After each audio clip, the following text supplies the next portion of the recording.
పెరిగిన ధరలకు అనుగుణంగా కార్మికులు, కాంట్రాక్ట్, అవుట్సోర్సింగ్ ఉద్యోగుల వేతనాలు పెంచాలని, ఉద్యోగ భద్రత కల్పించాలని డిమాండ్ చేస్తూ సిఐటియు ఆధ్వర్యంలో ఏలూరులో ఆందోళనకు దిగారు. జిల్లా నలుమూలల నుండి వివిధ పరిశ్రమల కార్మికులు, మున్సిపల్, పంచాయతీ కార్మికులు, వైద్యారోగ్య శాఖ, ఎన్హెచ్ఎం కాంట్రాక్ట్ ఉద్యోగులు, 102, సర్వశిక్ష అభియాన్, ఐటీడీఏ, వెటర్నరీ సహా వివిధ శాఖల్లో పనిచేస్తున్న కాంట్రాక్ట్, అవుట్సోర్సింగ్ ఉద్యోగులు పెద్ద సంఖ్యలో హాజరై రాష్ట్ర ప్రభుత్వానికి వ్యతిరేకంగా నినాదాలు చేశారు. కార్మిక హక్కులు కాపాడాలని, కనీస వేతనం 26,000 రూపాయలు ఇవ్వాలని, ఉద్యోగ భద్రత కల్పించాలని గళమెత్తారు. ఈ సందర్భంగా కలెక్టరేట్ వద్ద రోడ్డుపై బైఠాయించి ధర్నా నిర్వహించారు. ధర్నాకు సిఐటియు జిల్లా అధ్యక్షులు ఆర్ లింగరాజు అధ్యక్షత వహించారు. ఈ సందర్భంగా సిఐటియు జిల్లా ప్రధాన కార్యదర్శి డిఎన్విడి ప్రసాద్ మాట్లాడుతూ 15 ఏళ్లుగా కనీస వేతనాలు రాష్ట్ర ప్రభుత్వాలు సవరణ చేయలేదంటే కార్మికుల మీద ఎంత ప్రేమ ఉందో అర్థమవుతుందని ఎద్దేవా చేశారు. కార్పొరేట్లకు ఉచితంగా వందలాది ఎకరాలు ధారాదత్తం చేసే ప్రభుత్వాలు కార్మికులకు మాత్రం వేతనాలు పెంచడానికి చేతులు రావడం లేదని విమర్శించారు.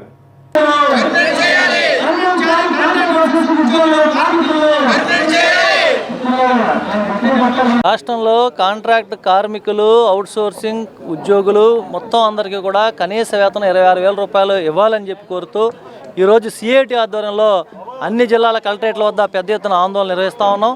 మరి చంద్రబాబు నాయుడు గారు 2 సంవత్సరాల ముందు ఎన్నికలు రావడానికి ముందు నేను అధికారంలోకి వచ్చిన వెంటనే ఈ రాష్ట్రంలో కార్మికులందరికీ కనీస వేతనాలు అమలు చేస్తానని చెప్పి వాగ్దానం చేశాడు. మరి 2 సంవత్సరాలైంది మీరు అధికారంలోకి వచ్చి ఇప్పుడు దాకా చంద్రబాబు నాయుడు గారు ₹1 కూడా వేతనం పెంచుతూ ఒక జీవో కూడా జారీ చేయాలి. అంటే ఈ రాష్ట్రంలో 50 లక్షల మంది షెడ్యూల్డ్ ఎంప్లాయ్మెంట్స్లో ఉన్నటువంటి కార్మికులు వేతనాలు పెరక్క ధరలు పెరిగిపోయి తీవ్రమైనటువంటి ఇబ్బందులు పడుతున్నారు, బాధపడుతున్నారు. కానీ చంద్రబాబు నాయుడు గారికి ఏం పట్టట్లా. అలాగే రాష్ట్ర ప్రభుత్వ శాఖల్లో పనిచేస్తున్నటువంటి లక్షలాది మంది కాంట్రాక్ట్, అవుట్సోర్సింగ్ ఉద్యోగులు కూడా ఎటువంటి వేతన పెంపుదల లేక చాలా తీవ్రమైనటువంటి ఇబ్బందులు పడుతూ ఉన్నారు. మరి రాష్ట్ర ప్రభుత్వం నడుస్తుందంటే కాంట్రాక్ట్, అవుట్సోర్సింగ్ ఉద్యోగుల వల్ల నడుస్తూ ఉన్నది. రెగ్యులర్ ఉద్యోగుల కంటే వాళ్ళ కాంట్రాక్ట్, అవుట్సోర్సింగ్ ఉద్యోగులు ఎన్నో రెట్లు ఎక్కువ ఉన్నారు. మరి వాళ్ళు చేసేటువంటి సేవలన్నింటిని ఉపయోగించుకుంటూ వాళ్ళ కనీస వేతనాలు ఇవ్వకుండా ఆకలితో అలమటిస్తూ ఉంటే మరి చంద్రబాబు నాయుడు గారు ఏం చేస్తూ ఉన్నాడు అంటే తెల్లారు లెగిస్తే నేను సంపద సృష్టిస్తానని చెప్తా ఉన్నాడు. సంపద సృష్టించేది ఎవడో? కార్మికుడు పనిచేస్తేనే సంపద సృష్టి జరిగేది.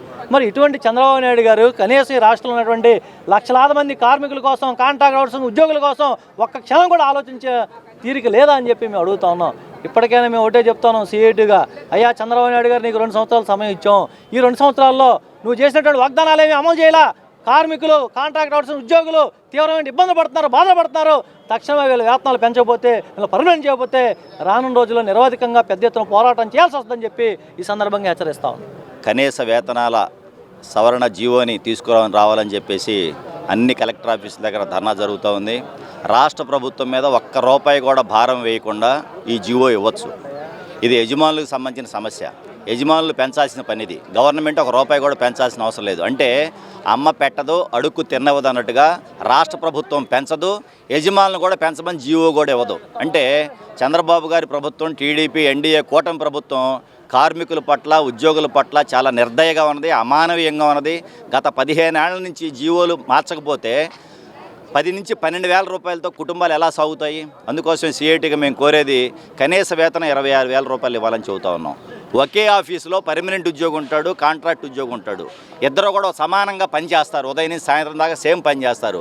కానీ జీతంలో చాలా వ్యత్యాసం ఉంది. సుప్రీంకోర్టు ఎప్పుడు దశాబ్ద కాలం క్రితమే సమాన పనికి సమాన వేతనం ఇవ్వమని చెబితే కనీసం సుప్రీంకోర్టు ఆర్డర్లను కూడా ఈ ప్రభుత్వాలు లెక్క చేయట్లేదంటే వీళ్ళకి ప్రజాస్వామ్యం పట్ల కానీ, ప్రజల పట్ల కానీ, కార్మిక వర్గం పట్ల కానీ ఎలాంటి దృక్పథం ఉందనేది చాలా స్పష్టంగా అర్థమవుతుంది.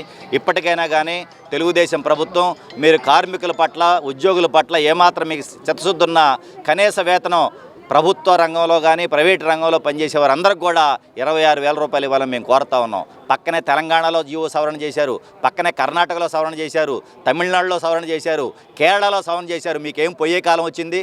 దక్షిణాది రాష్ట్రాలు, అన్ని రాష్ట్రాల్లో మీరు సవరణ చేస్తే జీవోల్ని మీరు మాత్రం పెంచకపోవడం అంటే మీరు కార్మికుల పక్షాన ఉన్నారా, యజమానుల పక్షం ఉన్నారో ఒకసారి మీరు ఆలోచించుకోవాలని చెప్పేసి మేము కోరుతున్నాం. ఈ ఉద్యమం ఇది ప్రారంభం మాత్రమే, రేపు కూడా జరుగుద్ది. అప్పటికీ పట్టించుకోబోతే రేపు ఆగస్టు 10వ తారీఖున దేశవ్యాప్తంగా జైలు భరోకు కూడా సిద్ధమవుతూ ఉన్నారు. నిన్నగాక మొన్ననే విద్యార్థులు కాక్రోచ్ పార్టీ పేరుతో విద్యార్థి యువజనులు ఎన్డీఏ ప్రభుత్వానికి చొక్కలు చూపించారు. రాబోయే కాలంలో మీకు కూడా అలాంటి పరిస్థితి రాకూడదని మేము కోరుకుంటున్నా ఉన్నాం. జగన్మోహన్ రెడ్డికి ప్రభుత్వం కూడా ఇలాగే మొండిగా ఉన్నది. ఆ ప్రభుత్వానికి తగిన బుద్ధి చెప్పారు కార్మికులు ఉద్యోగుల ఆగ్రహం కట్టలు తెంచుకోకముందే, అన్రెస్ట్ రాకముందే మీరు మేలుకోవాలి. ఆ రకంగా రాష్ట్రంలో శాంతియుత పరిష్కారంగా, సామరస్యంగా ఈ సమస్యను పరిష్కారం చేయాలని మేము సిఐటికి డిమాండ్ చేస్తాం.